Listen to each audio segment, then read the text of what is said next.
Cielo de Zacatipa.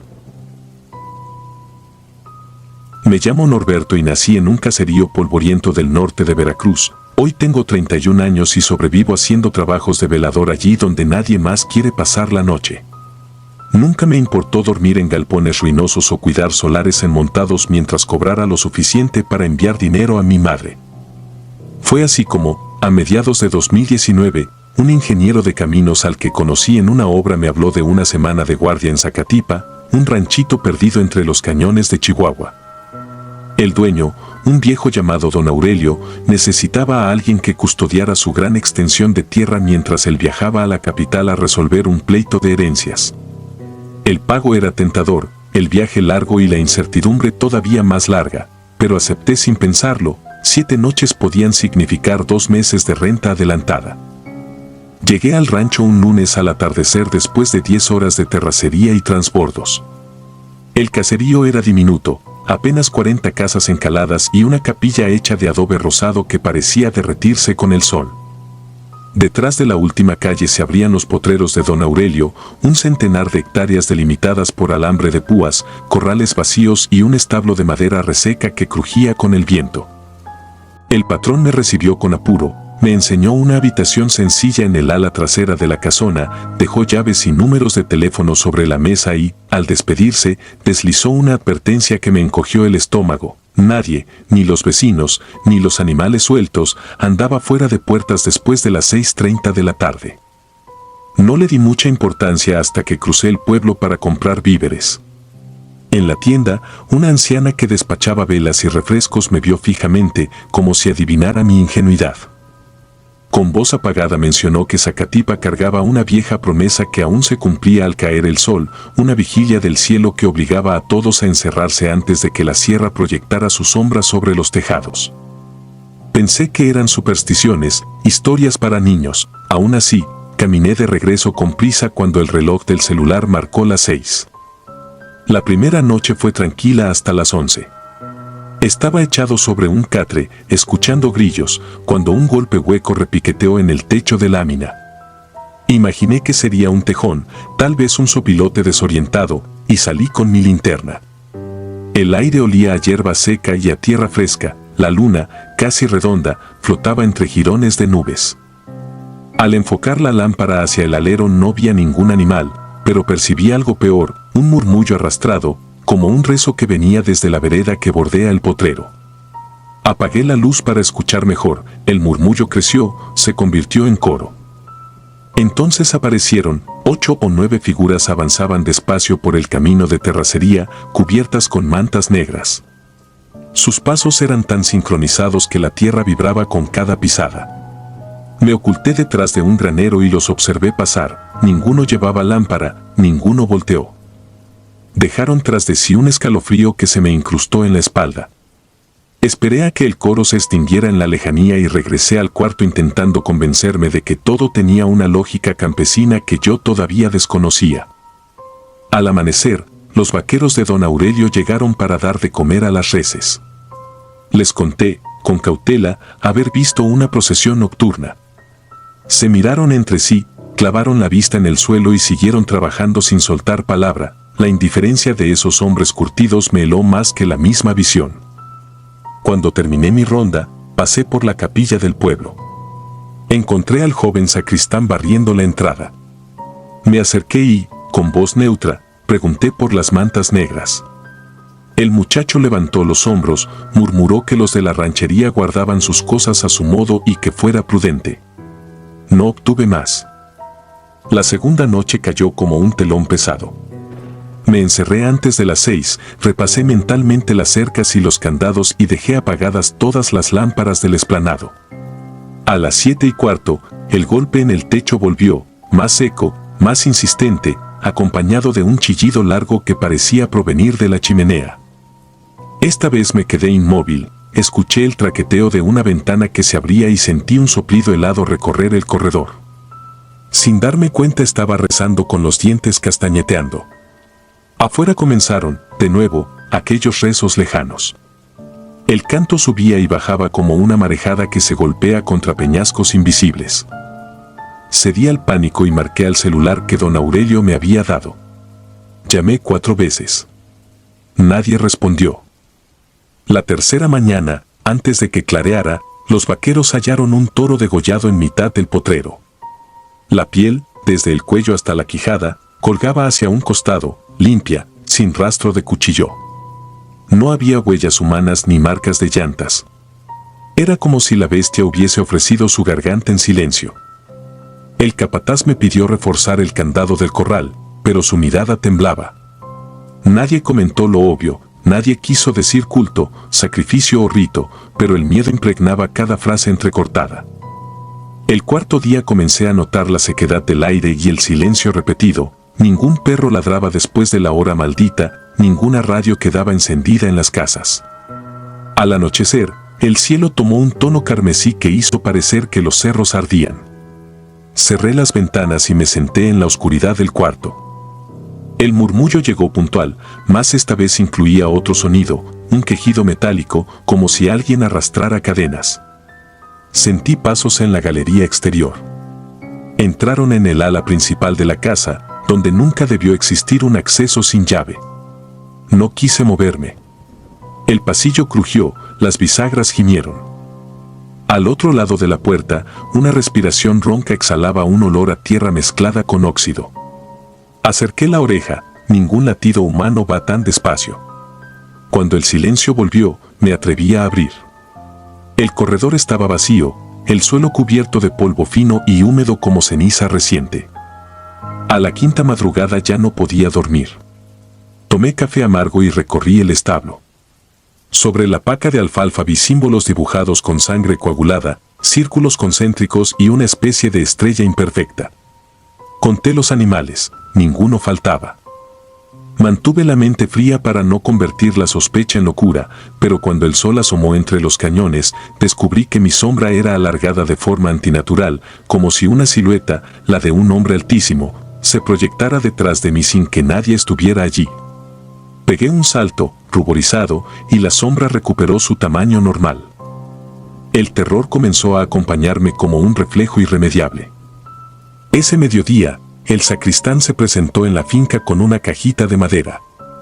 En su interior traía ramitas de romero seco y sal gruesa. Evitó mirarme a los ojos, apenas dijo que eran para resistir la noche y se marchó sin esperar pago alguno. Cerré la puerta, coloqué las ramas en los umbrales y me resigné, lo que fuera que ocurriese, me alcanzaría aunque llenara la casa de muros. Sexta noche, la última antes del regreso de don Aurelio según lo pactado. A las 6:30, el canto emergió a lo lejos. No me quedaban uñas que morder. El eco parecía rodear el rancho, no moverse en línea. Cuando eché pestillo a la ventana, la luna se alzó con una claridad insoportable, iluminando cada rincón de la propiedad. Tuve la absurda impresión de que hasta los grillos contenían el aliento. Y entonces la procesión entró. No vinieron caminando por el camino principal, sino surgiendo desde el maizal, entre los tallos secos. Conté 10 figuras, quizá 11, con sus mantas negras, avanzando hacia la casa como sombras vivas. Llevaban antorchas que chisporroteaban sin consumir madera, las llamas brillaban blancas, sin calor ni humo. Me atrincheré tras la puerta del cuarto, bastón en mano, y escuché cómo los pasos retumbaban sobre las duelas antiguas. El canto cesó de golpe. Bajo la ranura, un resplandor blanquecino impregnó la habitación.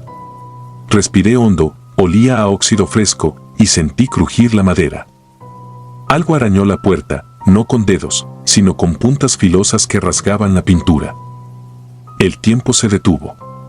En un arranque de desesperación pensé en mi madre, en su rosario colgado junto al televisor barato. Empuñé la linterna, abrí la puerta de un golpe dispuesto a lo inútil y me topé con el corredor vacío. Al fondo, en la gran estancia, una silueta gigantesca se erguía. No tenía rostro, solo un hueco interminable donde debía estar la cabeza, un hueco que tragaba la luz. Las 11 sombras lo rodeaban, de rodillas, con las manos alzadas. Sentí que mis rodillas flaqueaban, que una corriente helada subía por mis tobillos, el pasillo se volvió más largo, la casa más profunda, y la garganta se me cerró en un gemido sin sonido. No recuerdo haber corrido, pero amanecí tumbado junto al pozo, con la boca pastosa y los labios cuarteados. El cielo estaba pálido y, aunque el gallo cantaba, ninguna figura oscura se veía. La puerta principal lucía abierta, pero dentro todo estaba en orden, como si la noche hubiese sido un espejismo. El camión de don Aurelio apareció a media mañana. Le entregué las llaves sin mirarlo y subí al pick-up de un vecino que regresaba al llano. Durante las horas de camino me temblaban las manos y no pude articular una palabra coherente. Cuando recuperé el habla, ya de noche, marqué a mi madre. Solo pude decir, nunca más, ama, nunca más. Hay días en que pienso que la mente transforma el miedo en fantasmas, otros, acepto que lo que vi sigue allá, alimentándose de rezos y sangre bovina, aguardando a que un incauto necesitado se ofrezca a velar un rancho a buen precio. No pienso volver ni comprobar nada. Al cerrar los ojos, todavía escucho esa plegaria hecha de susurros y cadenas, y el hueco donde debía haber un rostro se abre dentro de mis pesadillas, tan negro que toda la luz del mundo no bastaría para llenarlo. El lamento del llano. Me llamo Julieta Muñoz. Nací y crecí en la estridencia de Ciudad de México, pero en 2018, con 34 años y el cuerpo agotado de tantas guardias hospitalarias, decidí escapar del ruido. Acepté un puesto inusual, supervisar un viejo equipo de rayos X en Rancho El Gavilán, una hacienda ganadera perdida en el semidesierto de Zacatecas. Pensé que unas cuantas reses y una bóveda de estrellas sin smog serían todo lo que necesitaba para recomponerme. El autobús me dejó de noche ante un arco de cantera medio derruido. Un vaquero me guió hasta una habitación austera, muros de adobe tan gruesos que el eco de mis pasos se quedaba atrapado dentro. El silencio era tan profundo que, al apagar la luz, sentí que la oscuridad tenía peso. Aquella primera madrugada supe que el llano no dormía, el viento pasaba rozando la maleza como si alguien se acercara a la ventana para espiarme. Las semanas iniciales fueron rutinarias. Al alba cruzaba el corral, revisaba el generador, archivaba placas y, al atardecer, trepaba la loma detrás del casco principal. Allí veía un mar quieto de pastizales dorados que respiraba con la misma cadencia que mi pecho cansado. Don Hilario, el administrador, apenas murmuraba lo necesario, jamás sonreía. Poco a poco noté algo extraño. Cuando el sol tocaba el horizonte, los vaqueros corrían a encerrar al ganado, echaban doble candado al portón y se atrincheraban tras las puertas. No bebían, no platicaban, sencillamente huían de la noche.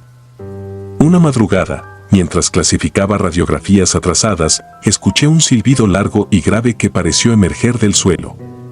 Vibró en las paredes y me dejó sin aliento. A la mañana siguiente pregunté. Hilario no me miró, apenas murmuró que cuando Silvestre busca sombra, conviene callar. Aquella palabra quedó flotando, pesada. Más tarde un peón mayor, con los ojos hundidos, completó la historia.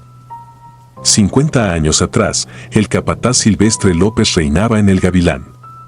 Durante una sequía brutal azotó al último muchacho que se atrevió a suplicar un trago de agua para las reses moribundas. El joven murió de sed y golpes en el corral. Al día siguiente, los vaqueros encontraron a Silvestre colgado de la viga principal, todavía aferrado a su fuete. Lo enterraron sin agua, sin misa y sin nombre, junto al pozo vacío. Desde entonces, contaban, el silbido anunciaba que su espíritu cabalgaba reclamando el líquido que negó. Intenté ridiculizar la anécdota, pero cada noche el silbido volvía, siempre entre las 2 y las 3. Era un lamento que subía y bajaba con la misma cadencia que el resuello de un animal herido. Una madrugada de noviembre, el sonido fue tan potente que los cristales vibraron. Un hedor a cuero mojado y sangre rancia se coló bajo la puerta.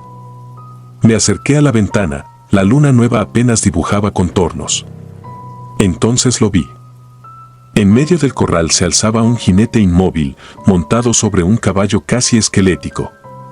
El sombrero ancho dejaba al descubierto una calavera que goteaba un líquido oscuro desde las cuencas vacías.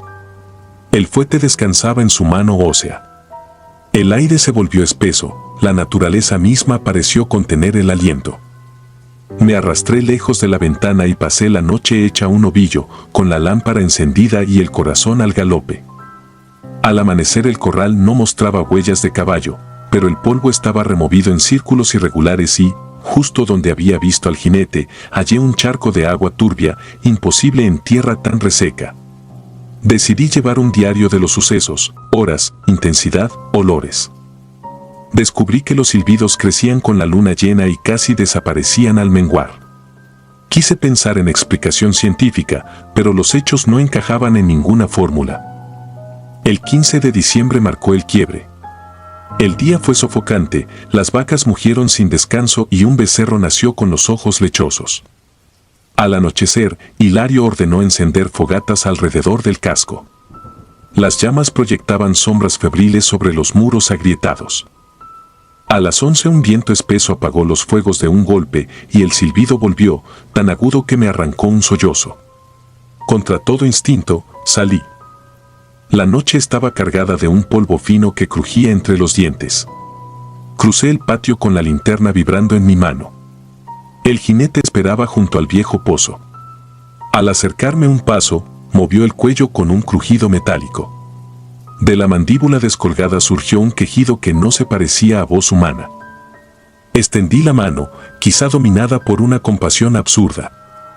Sentí un frío absoluto que me cortó la piel antes de que la montura se erguiera y el fuete silbara contra el aire. Desperté en la tierra, aturdida, el tobillo convertido en un fuego glaciar.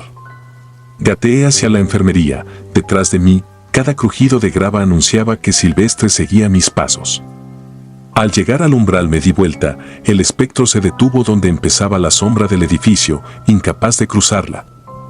La calavera pareció inclinarse, como si me agradeciera haberle devuelto el gesto de una caricia imposible, y luego se volvió hacia la loma.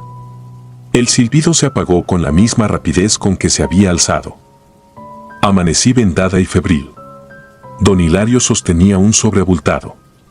No hubo reproches, solo un murmullo seco. El gavilán no olvida, usted ya vio demasiado. Me entregó mi paga y un billete extra para el camión.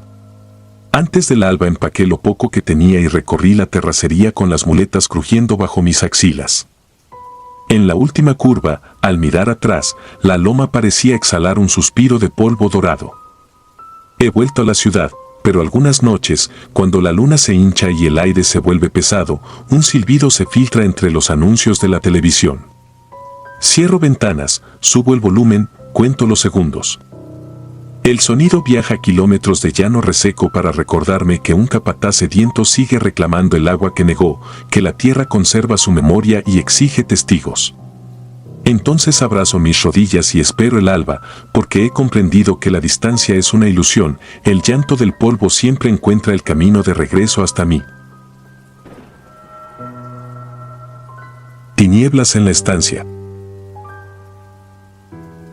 Me llamo Valeria Monsalvo y soy agrónoma egresada de la Universidad de La Plata. Desde 2009 colaboro en un proyecto estatal que cataloga estancias históricas en la pampa húmeda argentina para declararlas patrimonios rurales. Viajamos, medimos, fotografiamos y compilamos archivos orales de peones y dueños centenarios. Nada en mi trayectoria racionalista, ni los meses pasados levantando plagas con un microscopio, me preparó para lo que viví en Estancia El Rosario, un campo de 10.000 hectáreas perdido entre los distritos de Salazar y Mones Cazón en la primavera de 2017. El Rosario no aparecía en los registros catastrales modernos, lo descubrí en una curva polvorienta donde el albañil del pueblo me habló de un casco abandonado que respira de noche. Me intrigó la antigüedad de la casona, construida, según él, por colonos vascos antes de 1880 y despoblada tras una peste de cólera. Llamé a mi supervisor, no constaba pedido de preservación. Surgió la oportunidad de convertirlo en caso piloto, localizar planos, verificar estructuras, recoger testimonios. Fui sola, con una camioneta rentada, una Nikon y mi libreta de topógrafa. Llegué al atardecer de un lunes nublado. Un portón herrumbroso, cubierto de madreselvas secas, se abría a un camino flanqueado por álamos muertos que crujían con el viento. El casco asomaba al fondo, paredes de ladrillo visto, tejas musgosas, galerías sostenidas por columnas de quebracho. Parecía una versión ósea de sí mismo. Aparqué junto a un bebedero de caballos reseco. El silencio era tan compacto que mis pasos sobre la grava parecían demasiado nítidos, como si no hubiera otros sonidos que amortiguaran el eco. La primera hora la dediqué a fotografiar frentes y laterales, tomando notas sobre los vanos, la altura de los muros y la inclinación de los aleros. La luz se filtraba gris y pareja, ningún pájaro revoloteaba. De vez en cuando, el chirrido de una chapa floja me hacía girar con brusquedad.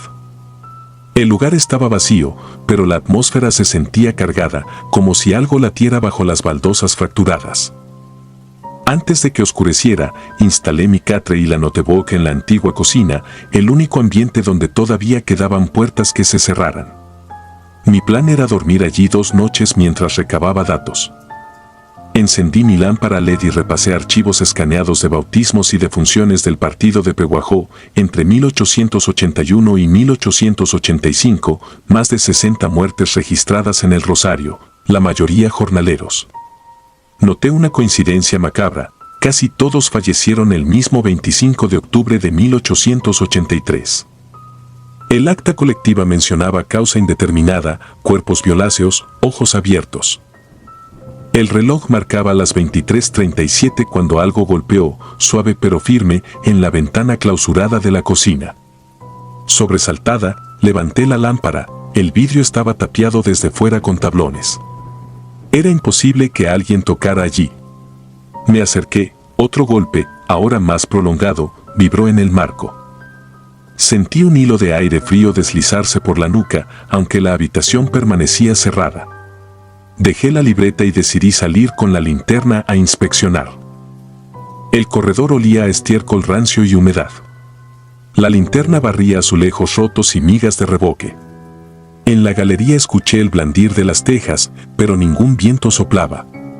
De pronto, un quejido largo emergió desde los establos a 100 metros, se alzó, se quebró, se apagó.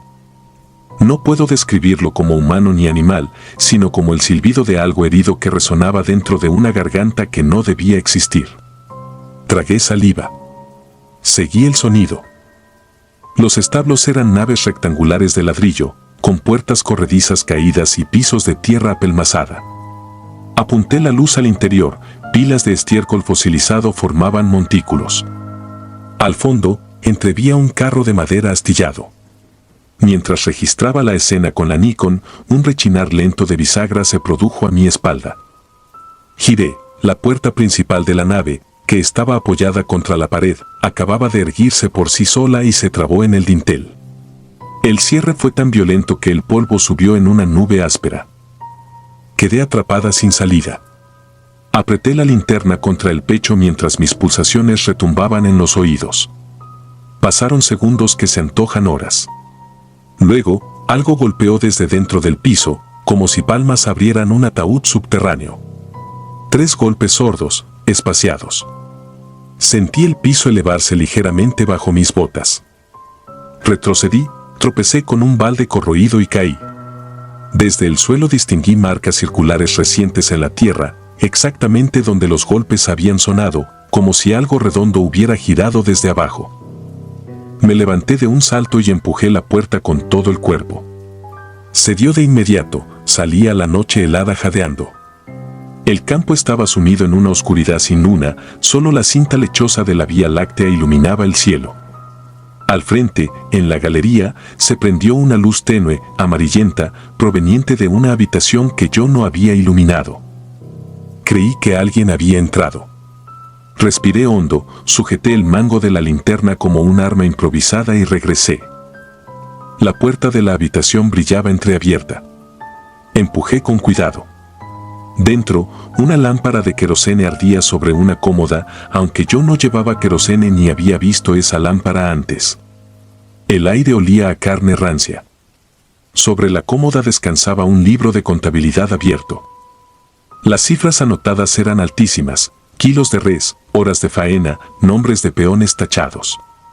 En el margen, alguien agregó con tinta oscura: la carne habla. Pasé la página. Otra línea, más abajo: escucha lo que enterraste. Un crujido detrás de mí. Me giré, nada. El silencio pesaba como concreto. Apagué la lámpara para evitar un incendio y volví a la cocina, donde guardé equipo y libreta dentro de la mochila. Mi intención de pasar la noche había muerto. Cuando salí hacia la camioneta, el campo emanaba un resplandor fosforescente, sutil, que fluía desde el piso reseco. Avancé unos metros y sentí el barro pegarse a las suelas. El terreno se había vuelto pantanoso sin haber llovido. Bajo la luz de la linterna descubrí hileras de huesos bovinos sobresaliendo del barro, alineados como si hubieran sido arados. Cada fémur apuntaba hacia la casa. Entre ellos, distinguí falanges pequeñas, humanas. Un hedor agrio me mareó. Hice un rodeo para evitar hundirme, pero a cada paso surgían burbujas de gas que estallaban con un lamento sibilante. Entonces, el llanto comenzó, primero lejanísimo, luego sobre mi hombro. Un gemido infantil repetía una sílaba que no comprendía. Corrí. Las luces de la camioneta destellaban solas, como si alguien hubiese accionado el control remoto. Al llegar, las puertas estaban abiertas y el habitáculo despedía un calor sofocante. Encendí el motor temblando, los faros iluminaron la galería. Sobre las columnas apareció un grupo de sombras alargadas, sin rasgos, pegadas a la mampostería como esculturas que respiraran. El motor rugió, pero al pisar el acelerador, la rueda trasera patinó. El suelo se había convertido en un lodazal imposible. Sudé frío. Puse la doble tracción. Un golpe metálico repicó en el chasis. Luego otro, y otro, como si puños de hierro golpearan la carrocería desde abajo. El llanto se mezcló con gruñidos guturales que rebotaban en la caja de carga. Con un tirón brusco, el vehículo se liberó y salió disparado por el camino de Álamos. No miré por el espejo. En Salazar paré frente a la comisaría. Un oficial somnoliento se limitó a encogerse de hombros cuando narré vandalismo en el Rosario. Dijo que nadie pisa ese lugar porque los muertos todavía pasean. Tampoco encontró registros de propietarios vivos. Me invitó a dormir en un calabozo vacío si tenía miedo. Agradecí, pero continué viaje hasta La Plata. Durante semanas revisé los archivos parroquiales y descubrí que el dueño original del Rosario, Aureliano Echezarreta, había criado reses pero también explotaba a peones bolivianos que llegaban engañados. Cosechaba carne y hueso humano para falsificar seguros de vida a su nombre. La peste de 1883 fue un incendio provocado para borrar pruebas. Nunca se recuperaron los cuerpos, se sospecha que los molió junto con el ganado y fertilizó los potreros. Entendí entonces la línea La carne habla. Las voces en la estancia no eran fantasmas convencionales, era el suelo, impregnado de proteínas humanas, descomponiéndose eternamente y devolviendo su memoria a quien se atreviera a escucharlas. Renuncié al proyecto y presenté mi informe técnico sin mencionar sucesos paranormales. Cada tanto, recibo correos de colegas que planean reexaminar el Rosario. Les aconsejo ir con un equipo grande y no quedarse después del crepúsculo. No me creen. Hoy, cuando abro mi Nikon, encuentro fotografías borrosas que yo no tomé, filas de peones con la mirada vacía, un niño sosteniendo un fémur como si fuera un juguete, una lámpara de querosene ardiendo en mitad de la nada. Una imagen final muestra el terreno iluminado por faros y, detrás de la camioneta, la silueta indefinida de algo erguido, alto como el portón, de brazos larguísimos que tocan el suelo. No he vuelto a pisar un rancho sin pensar en voces que brotan de la tierra misma. La carne, supe demasiado tarde, nunca olvida, solo espera que alguien la escuche. Ventana muerta. Tenía 32 años cuando acepté un contrato freelance que me permitió alejarme del ruido de la capital y rentar una casita de adobe en San Jerónimo de la Cañada, un pueblito que sobrevive en lo alto de la Sierra Jalisciense. El lugar prometía aire limpio, silencio absoluto y una señal de internet apenas suficiente para ganarme la vida traduciendo manuales técnicos. Me instalé a finales de 2021 en una vivienda sencilla, con paredes encaladas y techos bajos. Desde la diminuta sala oficina podía ver, a través de una sola ventana cuadrada, la fachada gris de la casa contigua. Era una construcción más antigua, de madera reseca y pintura despellejada, perteneciente a la familia Roque, que según me contó el dueño de la tienda había emigrado a Tijuana un año atrás dejando la propiedad cerrada, pero no abandonada. El hermano mayor visitaba cada 2 o 3 semanas para ventilarla y verificar que nadie forzara la puerta. Al principio, la vista del caserón ausente resultaba neutra, casi decorativa. Mis días transcurrían monótonos entre teclas y café de olla, y las noches se deslizaban bajo un cielo tan oscuro que las lámparas solares parecían luciérnagas atrapadas. Fue a mediados de noviembre cuando algo sutil, casi imperceptible, comenzó a perturbarme. Mientras revisaba un documento, alcé la mirada y distinguí una silueta recortada contra el ventanal del piso superior de la casa vecina. Era la forma inconfundible de una muchacha, cabello largo suelto, los brazos inertes pegados al cuerpo, la cabeza levemente ladeada. No reaccioné de inmediato, atribuí la imagen a esa tendencia del ojo cansado a completar figuras entre sombras y cristales. Sin embargo, sentí un escalofrío que me obligó a cerrar la cortina y volver al teclado con la piel erizada. Al día siguiente, impulsada por la luz de la mañana, corrí la tela de nuevo. La figura se hallaba exactamente en la misma posición, como una estatua viva enmarcada por el vidrio sucio. No tenía rasgos nítidos, pero el contorno me recordaba a Paulina Roque, la hija menor que había visto únicamente en fotografías colgadas en la tienda, 17 años, sonrisa desparpajada, un lunar en la mejilla izquierda. Se suponía que ella estudiaba preparatoria en Baja California con una tía, lejos de San Jerónimo. Imaginé que estaría de visita, tal vez aburrida, quizá pasaba las tardes mirando el panorama, igual que yo contemplaba mi pantalla. Levanté la mano para saludar, la silueta, rígida, no respondió. No bajó los brazos, no giró la cabeza, ni siquiera pestañeó, aunque fuese imposible apreciarlo desde esa distancia. Esa noche dormí intranquila. Desperté varias veces convencida de escuchar pasos en el patio, un crujir de madera vieja, el golpecito de una ventana mal ajustada.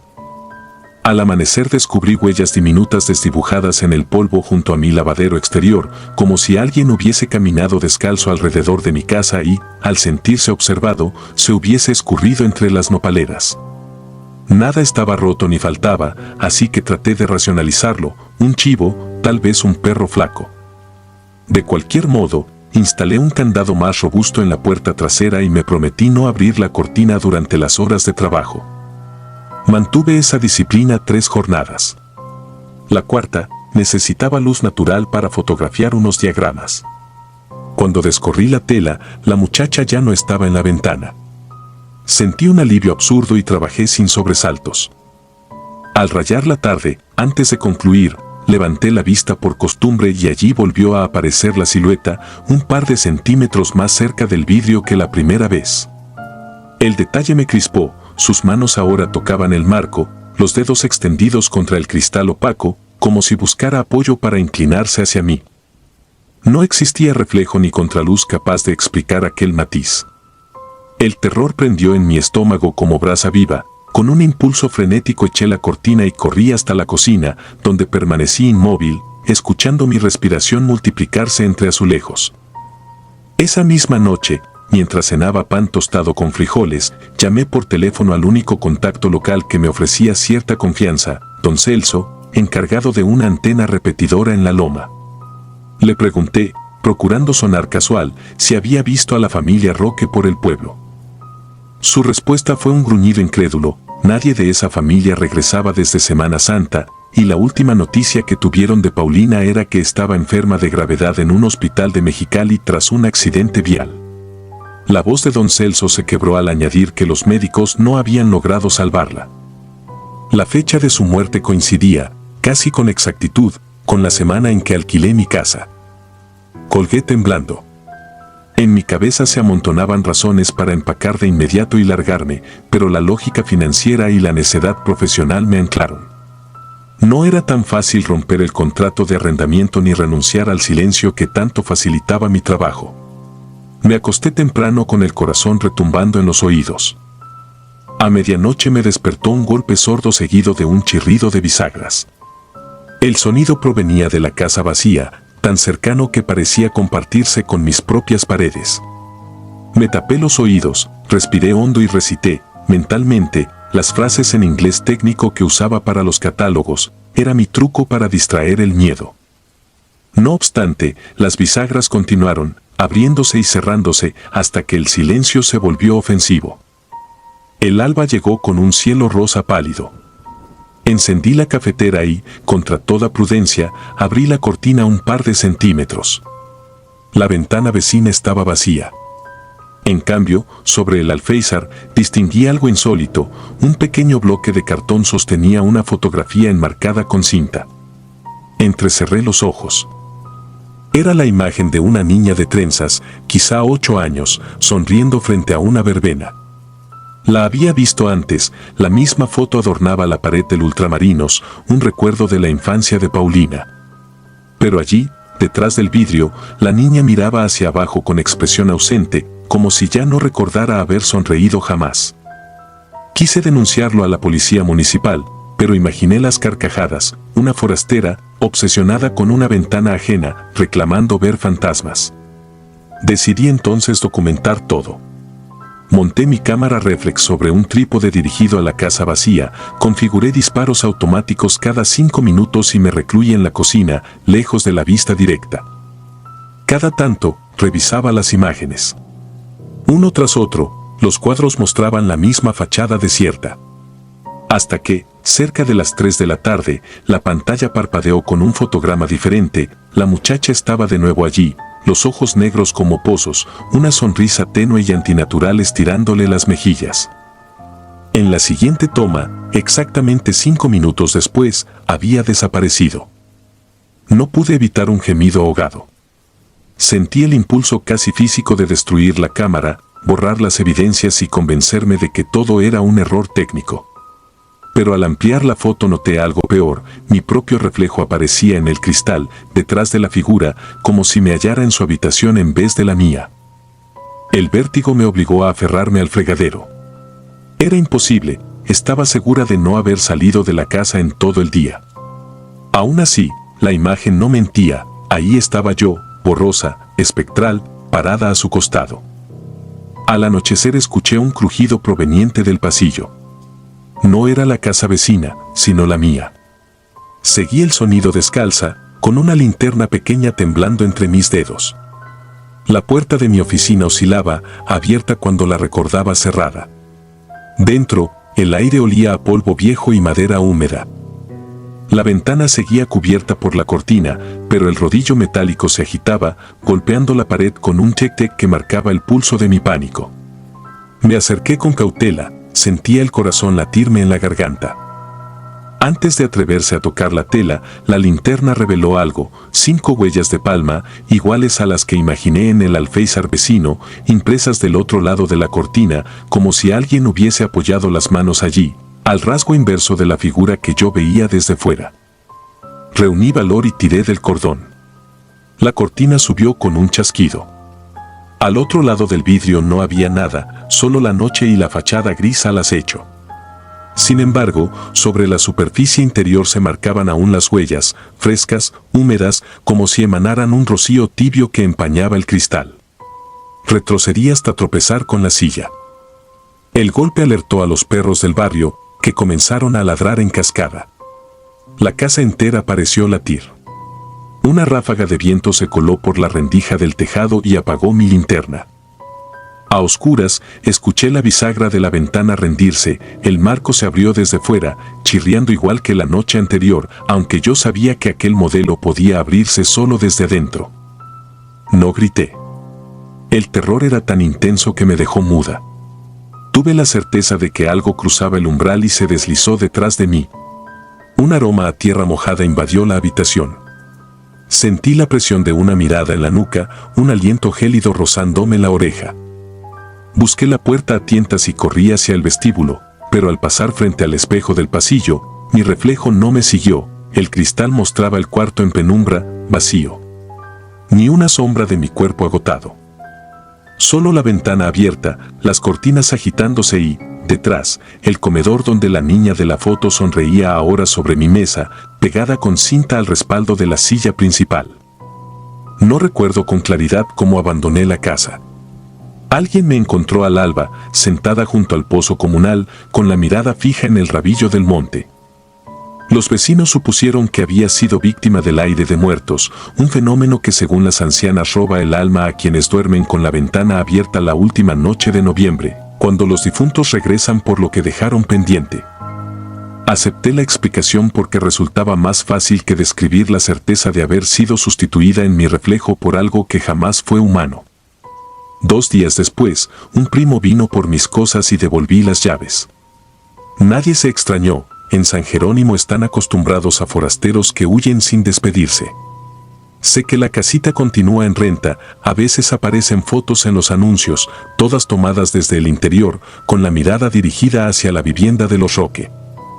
En ellas, si uno detalla con cuidado, se distingue a una muchacha pegada al vidrio, con la cabeza ladeada y los ojos hundidos. Dicen que la imagen mancha los archivos, que ninguna agencia logra retocarla. Y aunque me aleje 1000 kilómetros de ese pueblo, cada vez que paso junto a una superficie reflejante me obligo a comprobar que la persona al otro lado, con mi misma ropa y mis mismos gestos, parpadea exactamente al mismo tiempo que yo. Nunca he vuelto a dormir con las ventanas sin seguro. Voces bajo el corral. Tenía 34 años cuando regresé a la vieja estancia de Los Robles, un rancho perdido entre los esteros y montes resecos del norte de Coahuila. Nunca quise volver, pero la muerte de mi hermana y su marido me dejó sin alternativa. Su hijo de 11 meses, Ángel, quedó huérfano, y la única pared entre él y el abandono era yo. Mi madre, agotada por la edad y la tragedia, se quedó en la ciudad. Me pidió que guardara el mismo silencio que ella guardó toda su vida sobre aquellos linderos. Por eso callo mi nombre y escribo estas líneas solo para advertir, algunas almas nunca olvidan el lugar donde derramaron sangre. La casona principal estaba cuarteada por los años, con ventanales que se combaban sobre bisagras oxidadas. Más atrás, el corral de piedra protegía un viejo establo recubierto de láminas, el viento lo hacía crujir de noche como si respirara. Colgué una hamaca en la habitación contigua a la mía, instalé una cámara sencilla apuntando a la cuna y me dediqué a limpiar polvo y telarañas mientras Ángel dormía con la quietud de un muñeco. Jamás lloraba. Ni siquiera balbuceaba. Al principio lo tomé como bendición. Las noches en el campo son tan negras que no distingues el alarido de un coyote del rugido de un tráiler alejándose por la carretera. La primera grieta se abrió al 5.º día, a medianoche. Estaba revisando los candados de la puerta trasera cuando un mugido, ronco y humano, salió del establo. No era un animal, se alzó modulando palabras espesas, como si retorcieran barro dentro de un cántaro. Déjenme salir. Sentí un golpe de hielo en la nuca. Eché mano a la linterna y crucé el patio embarrado de estiércol. Dentro del establo las vacas viejas dormían inmóviles, pero, al apuntar la luz hacia la paja, vi algo peor que un intruso. Ángel de pie, apenas vestido con su camisetita, los ojos vueltos a la claridad de la luna que se colaba por las rendijas del techo. Sus labios se movían sin sonido. No tenía sentido, yo lo había acostado 2 horas antes y la puerta de la cocina permanecía atrancada. Lo cargué temblando y corrí al interior. No dije una palabra. Volví a trabar todas las cerraduras y, aún así, mi corazón tardó en soltar el golpe dentro del pecho. A la mañana siguiente, revisé la cámara. Exactamente a las 11:47, la imagen mostraba la cuna vacía.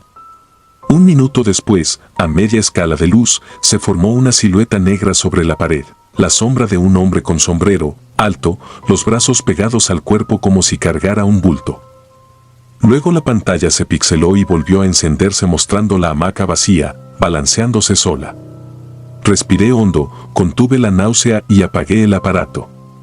No quise verlo de nuevo. Pasaron los días. Ángel comenzó a caminar sin caídas ni titubeos, evitando mis brazos.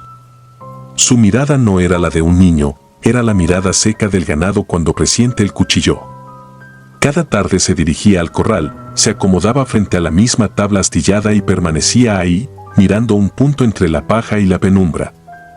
No tocaba juguetes ni reaccionaba al pan tostado con miel, solo se quedaba quieto, y al caer la noche volvía a su cuarto como si obedeciera a una voz interior que le dictara el horario. Entendí que la cordura no me duraría mucho. Sin señal en el móvil, sin un camino iluminado hasta la carretera, dependía solo de la vejez de las paredes que me rodeaban. El rancho guardaba una historia que mi abuelo contaba borracho, creyendo que los niños no escuchábamos. Decía que, en 1956, un jornalero llamado Pastor se volvió loco y degolló una becerra frente a su hijo, temía que la bestia llevara dentro un nahual. El patrón lo amarró en aquel establo hasta que la guardia rural llegó por él. Pastor murió encadenado, algunos decían que todavía gritaba cuando lo enterraron entre los mezquites. Nunca hubo lápida. Nadie quiso reconocer al muerto ni marcar su tumba. Solo quedó el establo y, con el tiempo, el rumor de que las reses amanecían con mordiscos redondos, como hechos por un hombre desesperado. El 13º día escuché pasos sobre el techo de lámina, demasiado pesados para un mapache. Me levanté con la escopeta de mi abuelo, vacía, porque ya no quedaba pólvora, y me asomé por la ventana. La luna menguaba, pero la silueta estaba ahí arriba, un bulto del ancho de un hombre sentado, balanceando los pies sobre el borde como un chico en la baranda del porche. No había duda de que sabía que yo lo miraba. Un destello pálido recorrió su rostro sin rasgos.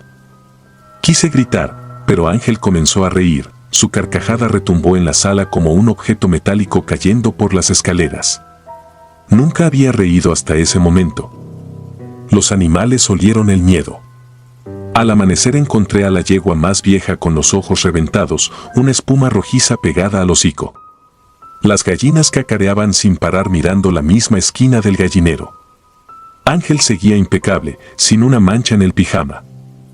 Cuando lo senté a desayunar, colocó la mano sobre la mesa y movió los dedos como si leyera un teclado invisible. Sus uñas se alinearon dejando marcas ligeras, letras que reconocí al caer la tarde, formaban la palabra sangre. Decidí marcharme. No esperaría a la próxima luna. Empaqué lo esencial y vestí a Ángel. El camión de leche pasaba los miércoles, podía llevarme a la ciudad. Sin embargo, la calma de la mañana era una trampa. Faltaban horas para que el chofer tocara bocina, y durante ese lapso la casa se hundió en un silencio espeso. Al pasar frente a la recámara, vi que la hamaca se mecían sin viento. Dentro, la sombra del hombre con sombrero se proyectaba exacta sobre la cuna vacía. Corrí al establo. Ángel estaba allí, arrodillado, masticando un trozo de cuerda vieja empapada en algo oscuro. Junto a él, medio oculto en la paja, brotaba un montículo de tierra fresca así como una tumba improvisada. Me lancé a tomarlo, pero el suelo crujió bajo mis botas y un aire helado me apretó los pulmones. Entonces lo escuché, claro como el desgarrón de una sierra: no me lleves. La voz provenía de la boca de Ángel, modulada pero cavernosa. No grité, no podía. Él me miró sin parpadear. Sus ojos oscuros se humedecieron y, por un instante, la ternura infantil pareció cruzarlo. Luego ladeó la cabeza y volvió a hundir la mirada en la paja, donde un hilillo de humo se elevaba desde la tierra removida. El establo entero olía a cobre caliente. No escapé aquella tarde. Llamar al camión de leche era inviable, el motor no se escuchó, tal vez nunca pasó. Cayó la noche y la luna se alzó como un cuerno hueco. Me obligué a vigilar desde la puerta de mi cuarto, fusil descargado en mano, aún consciente de su inutilidad. A las 2 de la madrugada, las laminitas del techo repiquetearon como tambores pequeños, la sombra volvió a trepar y se quedó sentada justo encima de la recámara de Ángel. El niño, o lo que fuera que habitaba su cuerpo, se sentó en la cuna y comenzó a mecerse contra los barrotes. Cada golpe seco marcaba un latido que yo sentía propio. El aire sabía a herrumbre. En mi desesperación recé con los dientes apretados, no por fe, sino por la costumbre heredada de mi madre. Y fue allí cuando oí otro susurro, esta vez desde dentro de mi pecho: la sangre llama, hermano. Me desvanecí. Desperté al amanecer tendido sobre la tierra húmeda junto a la tumba improvisada. Ángel estaba a mi lado, dormido con la serenidad de los críos recién amamantados. Sus manos diminutas descansaban sobre mi brazo, y por primera vez sentí un pulso normal bajo su piel tibia. No había sombra alguna, ni humo, ni olor a metal. El establo lucía como en los años de la infancia, cuando acudía con mi abuelo a encerrar el ganado. Creí estar delirando, pero al erguirme descubrí que la cuerda mordida seguía allí, chorreando un líquido negruzco. Con los primeros rayos cargué al niño, subí a la camioneta polvorienta que llevaba años sin encenderse y giré la llave. El motor tosió, luego rugió. Conduje sin mirar el retrovisor hasta divisar los depósitos de agua de la cabecera municipal. Llegué al hospital rural, inventé una fiebre para que lo revisaran. El médico sonrió, el bebé estaba sano, sorprendentemente despierto para su edad. Agradecí con la cabeza y salí. Esa misma semana traspasé la estancia a un vecino a cambio de nada. Firmó los papeles sin preguntas, las tierras llevan su propia maldición y los hombres viejos lo saben. Volví a la ciudad con Ángel y no he regresado. Pero cada tanto, cuando la madrugada se estira entre edificios, su cuerpecito se tensa y en sus labios aparece un rictus extraño, como si una boca ajena ensayara palabras detrás de la piel. Mis manos sudan y me aferro a la esperanza de que el alma de pastor se haya quedado donde pertenece. No puedo dormir, porque sé que, si llego a escucharlo pronunciar mi nombre, la voz saldrá, otra vez, de la garganta de mi sobrino. Escribo esto antes de quemar la vieja cámara y borrar los archivos restantes. Si alguna vez heredas un niño y una tierra manchada por la historia, recuerda, los campos no olvidan, y la sangre, incluso la inocente, es solo un conducto más para la voz que nunca encontró reposo. Mi advertencia está hecha. Las bestias siguen mugiendo en la distancia, y yo aún escucho, en el temblor del viento, aquel déjenme salir que marcó la noche en que mi vida se partió para siempre. Si disfrutas de los relatos, te invitamos a apoyarnos con un like y un comentario, ya que eso nos ayuda muchísimo. Además, si aún no estás suscrito o suscrita, te animamos a formar parte de la comunidad del terror. Muchas gracias por escucharnos y por tu apoyo.